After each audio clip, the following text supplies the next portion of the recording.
I'm Alice. And I'm Brett. And this is the Prosecutor's Legal Briefs.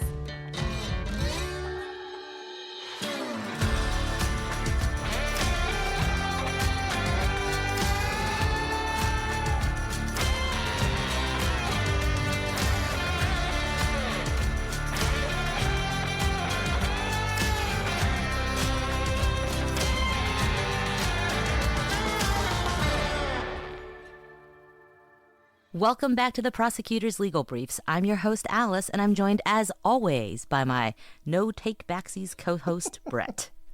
That's right, Alice. That's right. No-take-backsies for me. Once you say you want a mistrial, you're getting a mistrial. That's right. And no take-backsies, because a lot of you have asked, why don't more lawyers or prosecutors do podcasts? Because they're smart, guys.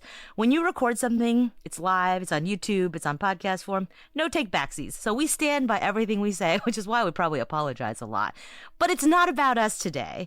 We are back to everyone's favorite topic. Some of this might be true for some of you. I would say 50-50. Some of you are cursing the subject, and the other half are saying, finally, someone explaining what's happening. We are revisiting Karen Read briefly from the legal brief side, because, as you probably have seen in the news, there was a trial. We covered it at length. If you want to go listen to the many, many episodes of it on our other feed, the Prosecutors Podcast. And if, spoiler alert, if you have not reached the end of that or haven't read any news about it for the last month, the jury came back as a hung jury. So it was a mistrial, meaning there was no guilty and no acquittal. And following this, the defense filed a motion to dismiss certain counts. And there has been a ruling in that case, so that's what we are talking about today. But we are using Karen Read as a vehicle to explain what this filing means and what happens. So don't worry, this is not going to be Karen Read heavy. It's a vehicle to understand the legal mechanisms that are at play here. Yeah, and it's one of those things where the Karen Read case obviously has captivated a lot of the media. And we talk about this some in Delphi, where there are certain filings that are more directed at the media than they are at the court. I think this is one of those filings. I think, as we're going to walk through, the law is incredibly clear on this. So I think the lawyers probably knew how this was going to go, and it wasn't a big shock to them. But I think the value for them was as a piece of PR to try and say, look, yeah, okay, we ended up in a hung jury, but it turns out that really we convinced the jury that Karen Read was not guilty on at least 2 counts. And that should sway you as the public. Maybe it should convince the Commonwealth to dismiss a count before they retry. We talked about this some when we talked about the case in general, that there was I think a fairly good argument to dismiss the murder 2 count.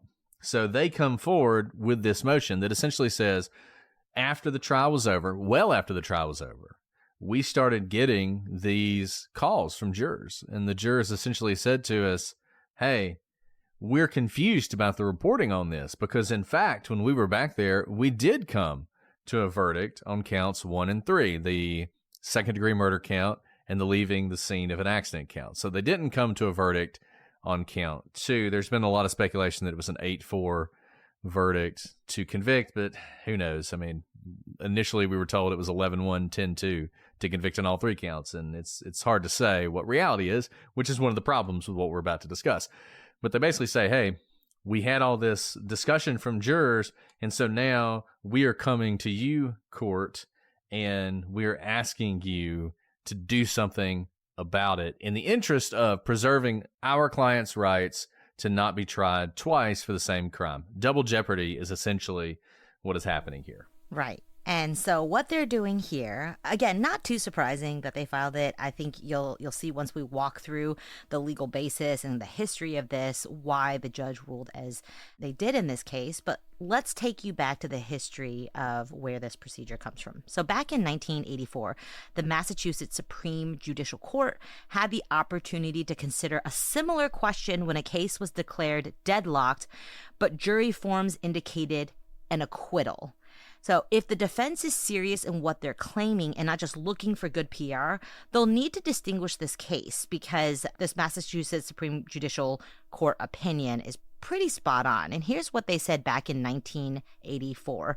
By the way, this is just showing you how, like, nothing new is under the sun either. So the court said, really quick recap, remember, because we're in state court, the state law and the state Supreme Court is what governs in this situation. The only verdict which can be received and regarded as a complete and valid verdict of a jury, upon which a judgment can be rendered, is an open and public verdict given in and assented to in open court as the unanimous act of the jury and affirmed and entered of record in the presence and under the sanction of the court. In other words, it all is in the open. It's all on the record. There's no confusion of what's going on. That's the only thing that can be regarded as a complete and valid verdict. So, in other words, the court's saying it's not enough to show that the jury may have agreed on some issues at some time.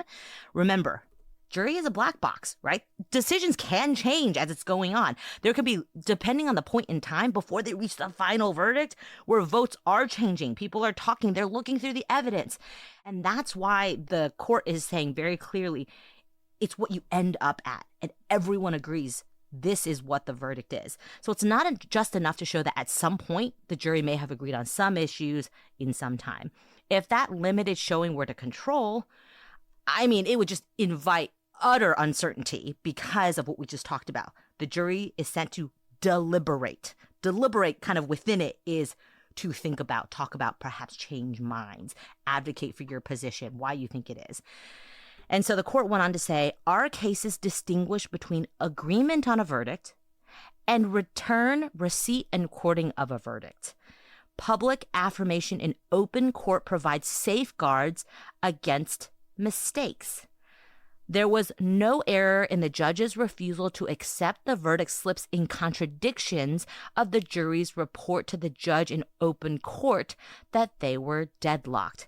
Think about watching the trials that you have, where at the very end, when there's a verdict, if you've watched movies even, foreman of the jury, will you rise up? What is the verdict of the jury? Like, it's a very formal thing. And the purpose of that formality is to articulate in open court before everyone on the open record, and for anyone else in the jury to say, wait, that's not what I agreed to, so that there's no confusion before the court. So that has to all happen in open court. And if that happens, then that is the valid verdict of the jury, even if there's some chicken scratch on the paper from when they were like figuring out a math problem and it showed, you know, an 11-1 or a 10-2 count earlier in the day, but that's been scratched out and they ultimately reach a verdict that they all agree on in open court. So if the chicken scratch on the paper, the jury verdict form, contradicts what's said in open court, the Supreme Court was saying it doesn't matter. What matters is the valid verdict announced in open court. And this case is a juvenile versus the Commonwealth, if you want to read it. 392 Massachusetts 52 from 1984, like Alice was saying. And look, I don't think there's anything we just said that is a surprise to anyone listening. It's all very common sense. Juries render verdicts in open court while in court. There's a reason, for instance, that we tell them they can't talk to other people or read the newspapers or anything like that. You want to get their unvarnished opinion while they're in that circumstance, in that environment.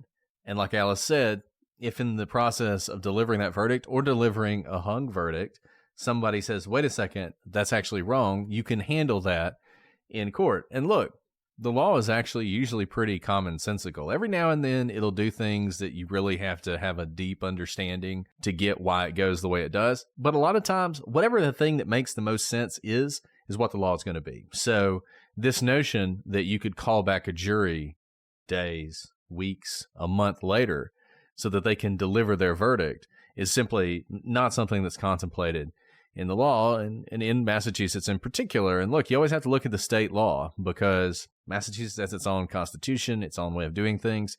It could have a very strict approach to this. You know, it could have an approach where it said, look, if there's any indication that a jury acquitted someone, then automatically it's dismissed and maybe we will bring people back. Like, they could have that rule. No one has that rule, but they could. And it's an interesting thing because the defense anticipated this to some extent. So they're not really asking for the entry of judgment of not guilty on these two counts. They're asking the judge as almost like an equitable remedy to dismiss those 2 counts in recognition of the fact that a jury acquitted their client. There's a couple of problems with that. Number one, no precedent for that in the law. You're not going to find precedent for that in the law. Number two, if they did dismiss it, unless they dismissed it with prejudice, the Commonwealth could just bring the claims again. They could just re-indict her on the exact same charges, bring the charges again. And if they dismissed it with prejudice, then they're doing essentially the same exact thing as what this group was asking for in this case. That would be appealed and it would be overturned on the same principles, because dismissing an indictment with prejudice is an incredibly heavy thing to do if you're a court. You have to have just huge reasons for doing that. Usually the courts have said the only way you can do that is if the whole process was entirely corrupt. The grand jury was corrupt, the prosecutors were corrupt, everybody was corrupt.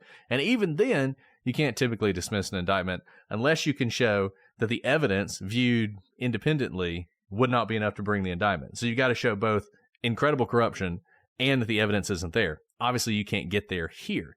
Now, this jury could have returned a verdict of hung on count 2 and not guilty on counts 1 and 3. That happens all the time. That is something they could have done. They did not do that. The judge has come under criticism that this is somehow her fault, that she didn't charge them properly, didn't ask them the right questions. Well, whatever the case may be, whoever messed up here, whether it's her or the jury or the lawyers, there's simply no remedy at this point under Massachusetts law. And the Supreme Court has a case where they went through sort of a similar way of analyzing this. The United States Supreme Court. The United States Supreme Court. Sorry, now we're getting a little confusing because there is the supremacy clause that the United States Supreme Court does. Right. Not the Supreme Judicial Court, which is Massachusetts Supreme Court. So the United States Supreme Court had the opportunity to look at a similar issue in a case called Dietz versus Bowden, which is 136 S. Court, 1885 from 2016. I think it was Justice Sotomayor who wrote this opinion. And they were talking about civil cases. So they're talking about a circumstance that's actually, in many ways, a lot looser. Civil practice, civil trials, the rules are a little bit looser. The stakes aren't as high. Things can be a little less formal even. So a situation where if you were going to call a jury back in, this might be the situation in which you would do it.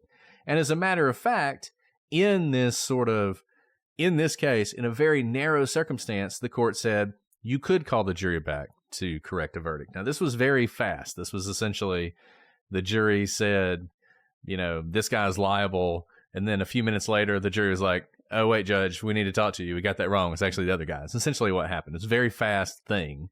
And there was an argument of they can't do that. Once they've sort of rendered their verdict, that's it. They're discharged. It's over. They can't change their mind. And it came to the Supreme Court. Can they or not?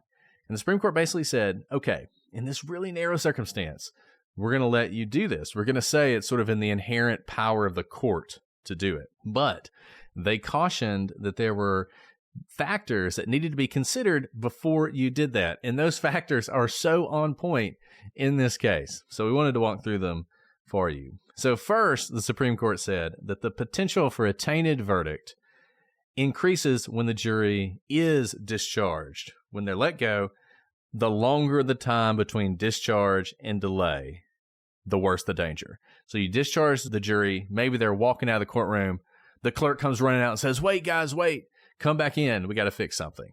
Circumstance like that, the danger is pretty low. But the longer that goes between when they're discharged, the more danger there is that outside influences are going to begin to work on them. And that whatever they say to you when they come back into the courtroom is not going to be an accurate reflection of what they were thinking when they were in the jury room trying to make a decision.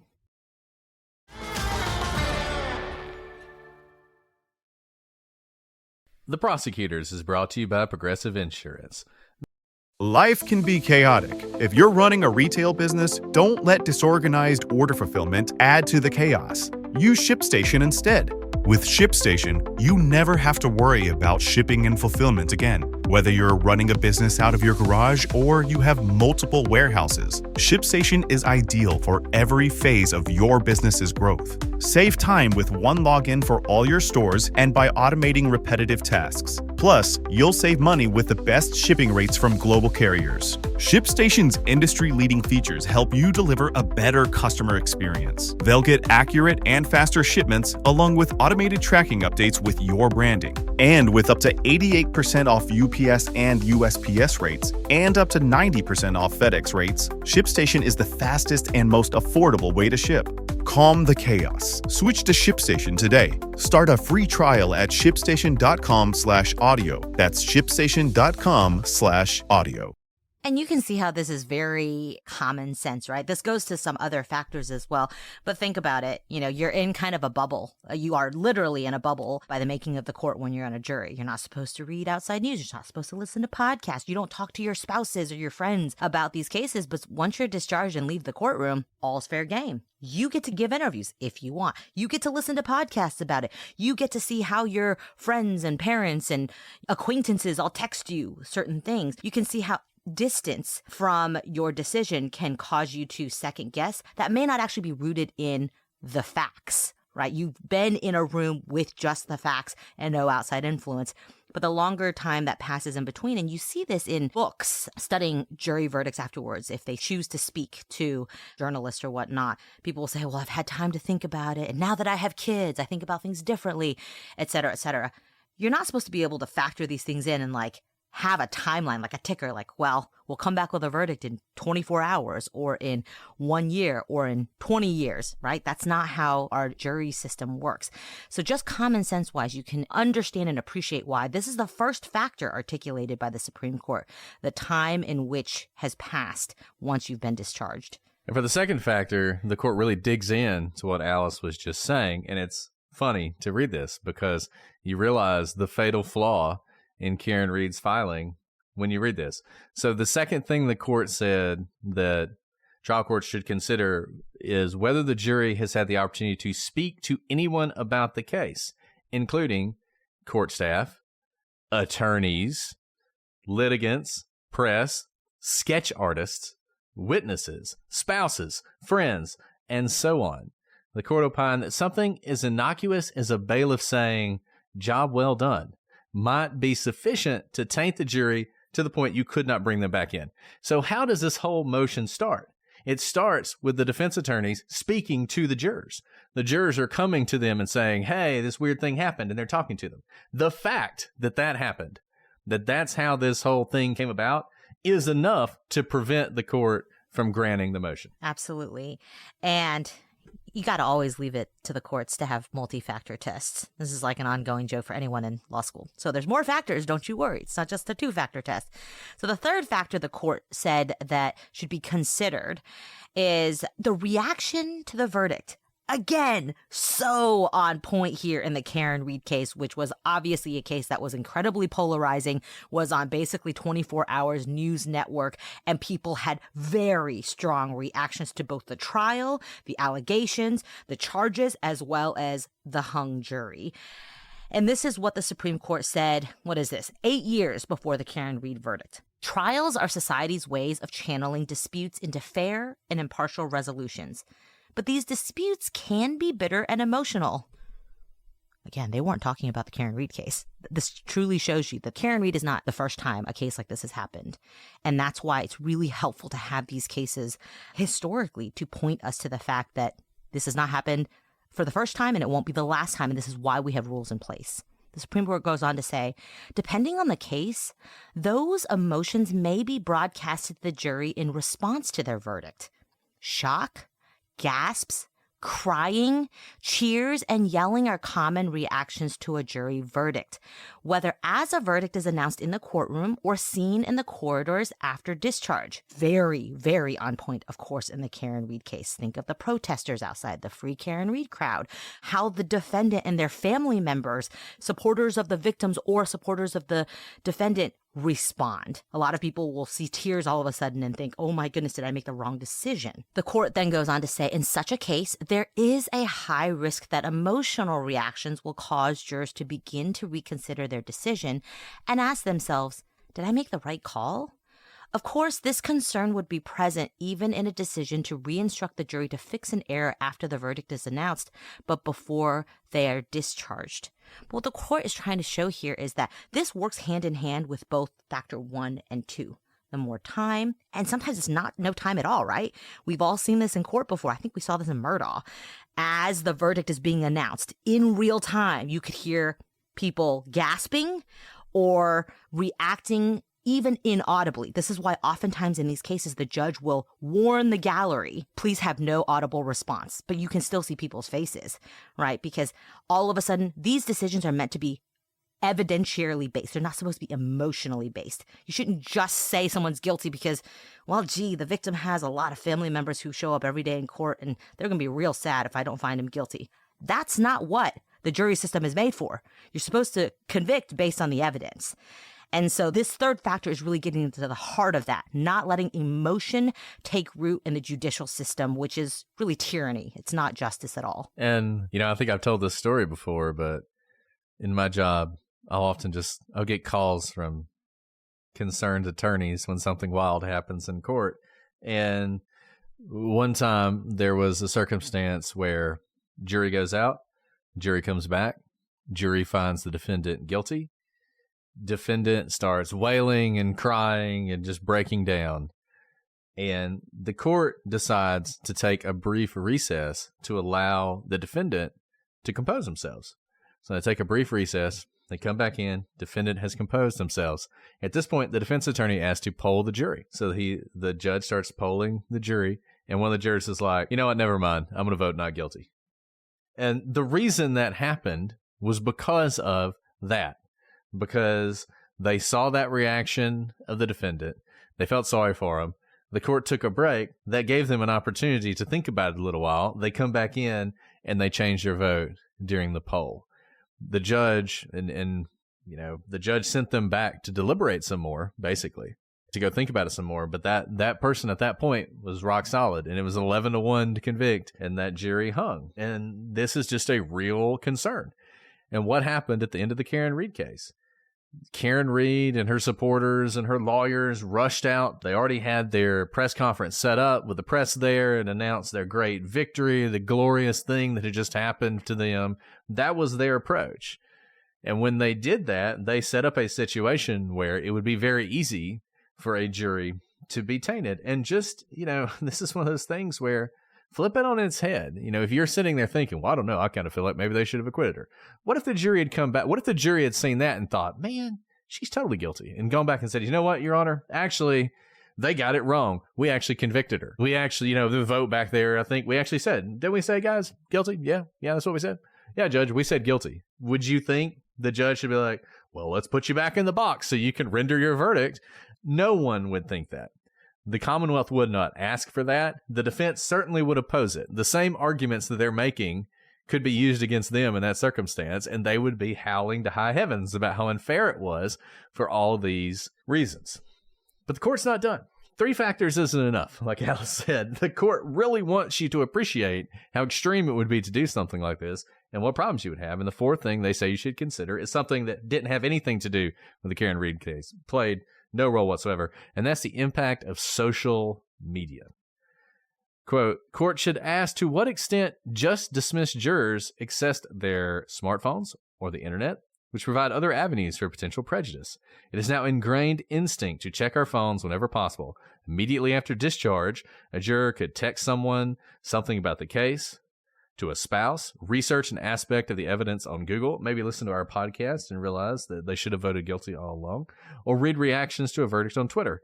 Prejudice can come through a whisper or a bite.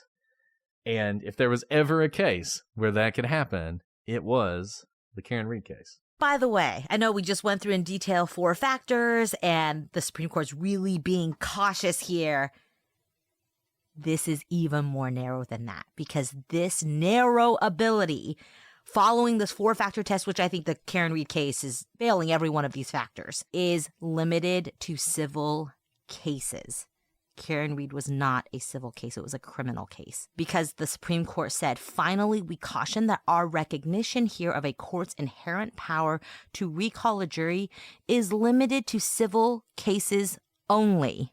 It's not optional. Given additional concerns in criminal cases, such as attachment of double jeopardy bar, we do not address here whether it would be appropriate to recall a jury after discharge in a criminal case. So we went through all those factors. It doesn't even apply to a criminal case. But the reason we went through is if for some reason the Supreme Court wanted to extend this case from civil context to the criminal context, the factors they've very clearly laid out to have this narrow recallability in civil cases does not apply to the Karen Read case. Yeah, and I think it's important because there are lots of people out there who either don't understand the law or understand the law and attempt to mislead you. And so when this attempt was made by the Karen Read folks, in this case gets cited, people will say, well, that's about civil cases, doesn't even apply to criminal cases. Whatever the rule would be in a criminal case, if you could even do it, would be at least as strenuous as what it is in a civil case. If you could even do it. And there's a good chance you couldn't do it because of double jeopardy, because either you're going to have the circumstance where someone's acquitted, at which point they're supposed to be protected by double jeopardy. And then the jury turns around, possibly influenced by all these factors, and says, actually, never mind, we're going to find them guilty. Or where they're found guilty, and then the same thing happens and the jury gets convinced, oh shoot, we got it wrong, we should have found them not guilty. And if they do that, then the double jeopardy bar is going to apply and it's going to hurt the prosecution. Either way, you're going to have double jeopardy sitting there, making this all so much more complicated in any kind of criminal case. I think it's likely that if the Supreme Court were to allow any kind of discharge, recall in a criminal case, it would literally be like the jury has not even left the room. And I'm not even sure that they would allow this because of sort of the situation I was just describing. The jury hasn't even left the room, but they've been discharged technically. The judge has relieved them and said, thank you for doing your duty. The jury is excused. And then as they're getting up and gathering their notebooks, somebody says, oh, wait a second. Did we say guilty? Didn't we all mean not guilty? I mean, it had to be something like that, right? And even there, I don't know. It would have to be such stark error, right? Yeah. And then there was like no question about it, no pressure whatsoever. And that's a great point when people like try to pull case law to support and say like civil context versus criminal context because of the constitutional protections in place for criminal defendants, and because think about what you lose in a civil case versus criminal. Civil case, almost always, you're going to be enjoined from doing something, meaning you're not allowed to do this. You're not allowed to stand outside this clinic, for example, or it's damages, money. Very important, but very different from the criminal context. What do you lose in the criminal context? Life, liberty, pursuit of happiness, right? The core of what we founded our country upon. So if the government is able to take away your freedom, obviously there are stronger protections in place. And so in just about any situation, if someone points to a civil case and says, see, they're allowed to do this because of the civil case context, and you're talking about a criminal case, almost always, I can assure you, the protections are going to be even stronger in place to preserve the constitutional rights for the criminal context here. So now that you understand kind of what the legal arguments are, what the Massachusetts Supreme Court and the United States Supreme Court has said about this exact context, you can see why it's completely unsurprising that the judge in Karen Read's case, Judge Cannon, denied the defense's motion to dismiss and on incredibly solid legal ground. Citing the law that we just discussed, the court noted that there had been no acquittal, and in fact, the defense had consented to the declaration of a mistrial, which brings us back to how we started this episode. They're saying, no take-backsies at this point. We made it very clear there was no mistake at the time. You understood what was happening. We talked about this in open court. You don't get a second bite at the apple now that you've had time to think about it and try to convince jurors after the fact that they made a mistake. And we do this to protect the entire judicial system. So this was not a surprising outcome whatsoever. If the judge had done anything but this, I think it would have been overturned handily. And so this was the correct decision under the law. And hopefully after we've gone through the case law, you can see how that is absolutely the right result. And I think it's one of those things where sometimes people rightly or become obsessed with like the truth, like the real truth, the truth at the heart of the matter. Like, well, what really happened in that room? What if we could know 100% that they actually acquitted her? Wouldn't there be a requirement under double jeopardy that we let her go? We can never know that. That's the whole point of what the Supreme Court is telling you, It is impossible. It doesn't matter. It doesn't matter if every single person who was in there, every juror, executes an affidavit under oath saying, yeah, I agreed to acquit her. That doesn't mean that the factors that were described don't influence the jury in the same way that witnesses are always influenced. And we talk about this all the time, to believe that things happened in a certain way.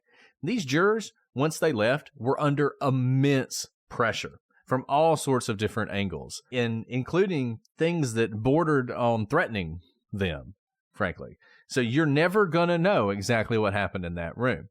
Even the people in that room don't know exactly what happened in the room. And all the judge can do, and all the courts can do, and all the law can do is attempt to apply the law in as even-handed way as possible that ensures fairness all the way around. And there is no circumstance in which you could call that jury back and dismiss charges or enter a finding of not guilty in this case. It just was never going to happen.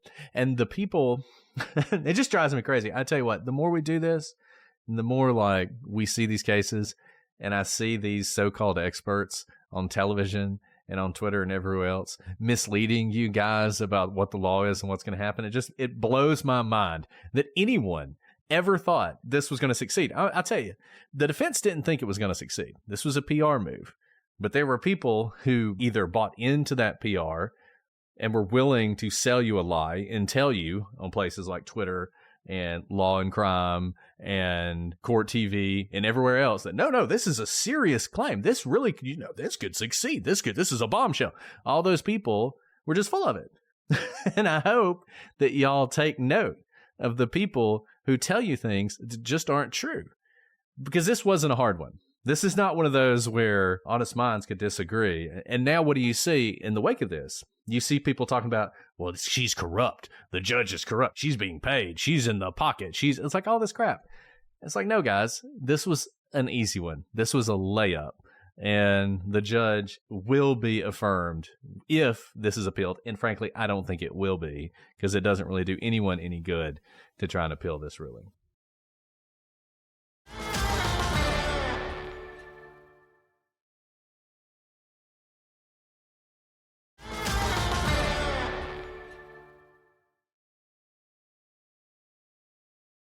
And this is substantively different than the situation in the Murdaugh case, where there were allegations of jury tampering by a court official. There is no allegation that the jury in Karen Read was tampered with. This is truly a take backsies. Remember how we all celebrated that the defense won? The defense was like, we win, high-fiving each other. This is them going back on that and be like, we want to have the whole victory, not just a mistrial. These are substantively different allegations being brought. No allegations of jury tampering here in Karen Read. And so different law applies here. So be very clear on that when people try to say, well, it happened in the Murdaugh trial. Completely substantively, legally different standards. And there's not that same allegation here. We do not have the same concerns of jury tampering that gets to the heart of a fair trial. Not here in Karen Read. And what's really interesting about the Murdaugh case, and we talked about this, on the facts, I think the state's fine. The question was always, what law applies? And as we talked about, before they even had that evidentiary hearing, the judge made a legal determination of which law would apply. There were sort of two lines of precedent in South Carolina. One, which frankly I thought was wrong, and she didn't apply that one. She applied the other one. But these are two competing legal theories. That case is going to go to the South Carolina Supreme Court. The South Carolina Supreme Court's going to figure that out. And they're either going to say, no, that first line of precedent, that's what you should apply. If that happens, Murdaugh has a really good chance of getting a new trial. If they say, actually, sort of the majority rule, the one that you did apply, that was the correct application, he's not going to get a new trial. And that's the difference between what we have here. As Alice said, different type of law altogether, and an actual legal argument about how it should work. There's really no question about what the law is when it comes to this. It's just, you don't do it. I mean, it's as simple as that. You do not call jurors back to render a new verdict, and you don't dismiss counts on the basis of some allegation that in reality, back there before they came out, they actually found her not guilty, which is just a legal fiction, because you're not found not guilty until the foreman stands up and says, we, the jury, find the defendant not guilty. And as I said earlier, they polled the jury after that. And I'll tell you what, when a jury has just found somebody guilty and you're a prosecutor, or not guilty and you're a defense attorney, and they start polling that jury, you hold your breath. Because if one of those jurors says, you know what, actually, sitting here, never mind, then everything's thrown into the air, like it was in that case I talked about. So it's just a fiction. It didn't happen. She wasn't acquitted because she wasn't acquitted. Great question. See, told you it wasn't going to be super Karen Read heavy, but this is a great vehicle again to discuss what the law is and how it differs from the Murdaugh case. Brett, should we do some questions? Look at us getting through a legal brief briefly. Some questions. We won't talk about the civil suit that was just filed in the Karen Read case. You guys can follow that on Twitter. But yeah, that case, man, between the new criminal trial and the civil case, that'll be going on for a really long time if you're into that sort of thing. Okay, let's see. So this is legal briefs questions, which means there are fewer of them. So if you've asked one of these, you have a much better chance of getting your question answered quickly. Remember, leave a 5-star review. You can ask a question. Okay, Alice, let's see. Looking for a legal briefs question. It's hard to even find them. Okay, this person has a jury question, so that's kind of... Ooh, right on point. This actually is very similar to my recent experience with jury duty. So this is Rachel. Rachel says, I recently received a jury summons. I went downtown and sat in the hall with all the other people that had gotten the summons for 2 hours. About 2 hours later, the bailiff came out and told us that the cases were all resolved. My question is it disappointing for the prosecutor when that happens? And I will say this, it was disappointing for this prosecutor when I got called to jury duty and I didn't even get to go through the questions. I didn't even get to try and convince somebody to put me on the jury. I just sat in the jury room, just like Rachel. I'll say this, once you get, okay, the correct answer is what we want is for justice to be done. And so if the case resolves itself without the need for the expense and the stress and the heartache of a trial, that that's what should happen, and that's the best thing, and we're very happy when that happens. That's the correct answer. The incorrect answer, which may or not be lift the true curtain, question. Brett. How do we really feel? Once you get to the day of trial, you want to try the case, because at that point, you've already offered some sort of plea deal that's been rejected that you thought was fair, and now you've put in all the work. Your witnesses, like 95% of the work, you know. Yeah. And the fun part's coming up. The best part's coming up, right? Like, your witnesses, you've flown people in from across the country. Your witnesses are all waiting in the witness room. I had one that literally, we sat the jury. I was getting ready to stand up and do the opening statement. And the defendant looked at that jury and said, you know what? I'm going to lose this case. And at that moment, pleaded guilty. Said, I want to plead guilty. Right there, right before we're supposed to start. And yes, that is incredibly disappointing because you want to go ahead and try the case. And you don't get to. I mean, you get the win, but you want to try the case. You've done all the work. You've done all the preparation.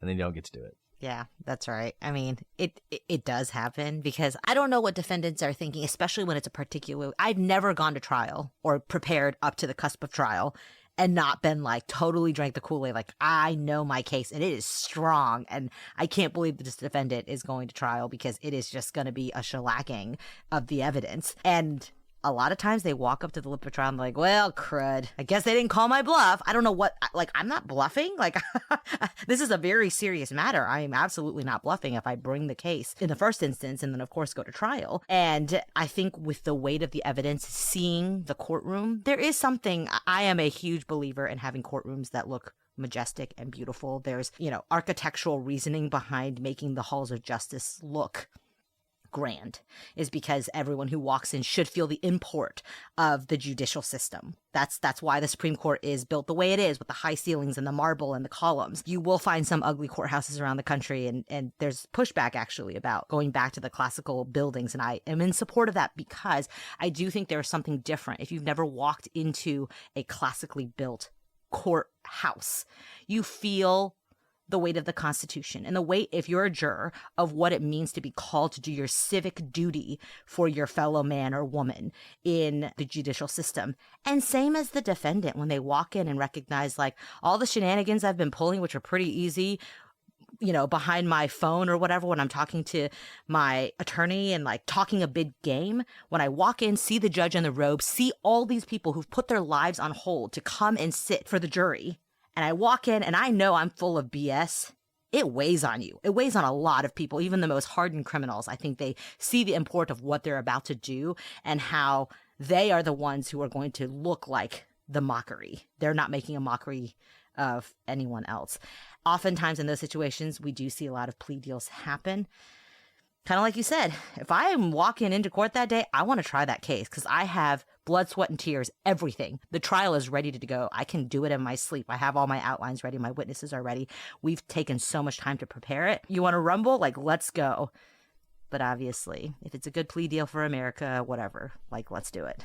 But Alice is right. When the trial is about to start, you feel the weight of it. You really do. It's like the stillness before the hurricane, the breath before the plunge. You're standing there, and the jury's getting ready to come in, and the judge is wearing his robe, and it's not theoretical anymore. It's real, and you feel it. And I think that's why it is not that uncommon. In fact, it is really common for people to either plead guilty right before a criminal trial or to settle a case. There's no better way to settle a civil case than to pick a jury. And by the way, that's why the first factor of the Supreme Court case we just discussed is important. When the jury is asked to be polled and state in open court before a judge behind a bench with their cloak on before a gallery their opinion, the weight of like telling the truth really does come out. Same with witnesses. When they raise their hand and swear to tell the truth, the whole truth, and nothing but the truth, it really does mean something. That is not just words that we have to say to check boxes off. I truly think whenever I see witnesses take the oath, they do take it seriously because they look around, they're about to sit down behind like a marble desk and there's a court reporter sitting in front of them taking down every single word. Everything you do has import behind it. And when people say, oh, people lie all the time in court, maybe. I agree that people lie in life all the time. It's a little harder to lie when you've taken an oath sitting next to a judge in a robe and a court reporter is taking down every word and all eyes are on you.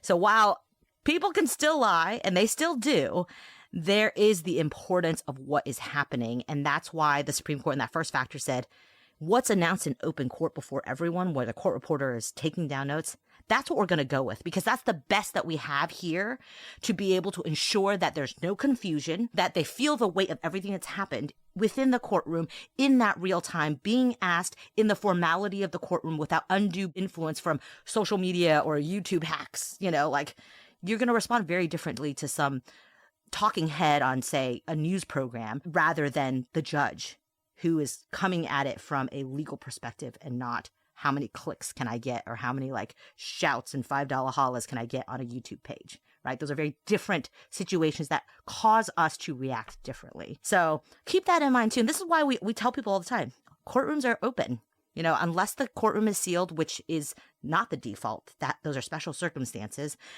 You're allowed to walk into your local courthouse and watch the proceedings. And go look at the building. Take a tour of the courthouse. Our courthouse gives tours all the time. The architect loves doing stuff like that because they really do keep these philosophies in mind. They think about Socrates. They think about, like the basis of the judicial system when they put forth their architectural designs.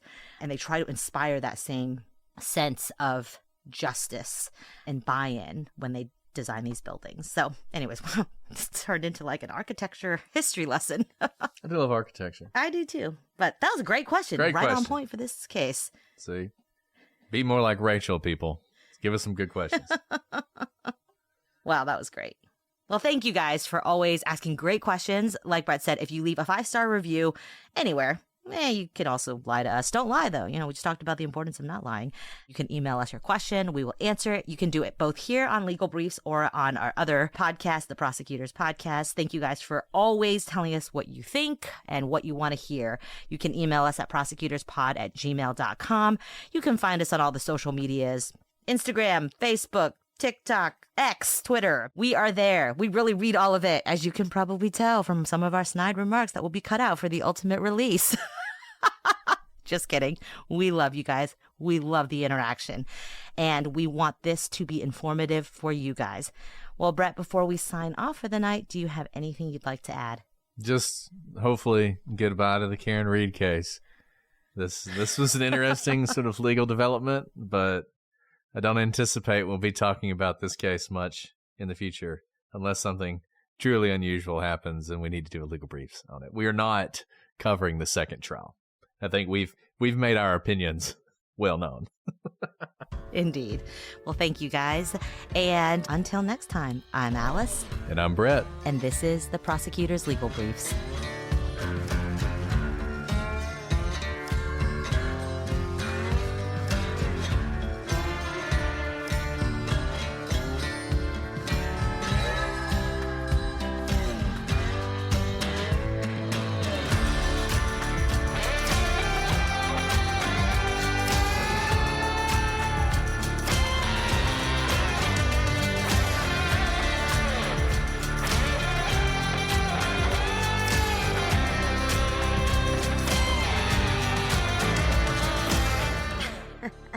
Is it only Monday? It is only Monday. That's how I feel. That's how I feel. I'm going live. Going live. Live. Going live. Woo. So, we're only late, not because we weren't here on time. It was because we just forgot to go live. That's all. I just thought you guys should know. And I got off a plane like 2 hours ago, and I was telling Brett how, does anyone else feel like you just smell when you're on a plane? I'm not sorry. I'm not showered yet, guys. I came straight to the line.